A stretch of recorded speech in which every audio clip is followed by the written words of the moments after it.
Hey everyone! Moving out of Houston and need to sell your home quickly? I've got you covered with some top tips to help you get that sale done fast.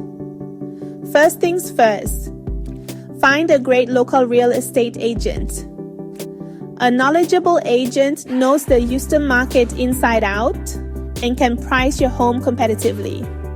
They'll also handle the marketing and paperwork so you can focus on your move. Next, make sure your home is in tip-top shape. Small repairs, a fresh coat of paint, and a good deep clean can make a huge difference. Remember, curb appeal matters. First impressions are everything, so consider sprucing up your landscaping and making the entrance inviting.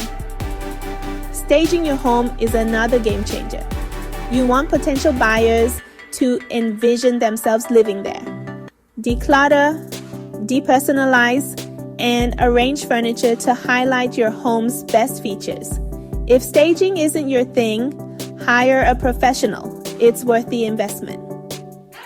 Now, let's talk about pricing. Price it right from the start. Overpricing can scare away buyers, while underpricing can leave money on the table. Trust your agent's advice and look at comparable homes in your area. Don't forget about online presence. Today, most buyers start their search online. So make sure your home is listed on all major real estate websites. High quality photos and a virtual tour can set your listing apart. And finally, be flexible with showings. The more people can see your home, the faster it will sell. Accommodate last-minute requests and keep your home show-ready at all times. So there you have it. Follow these steps and you'll be well on your way to selling your Houston home fast. Good luck with your move. Don't forget to hit the like button and subscribe for more tips. Catch you in the next video.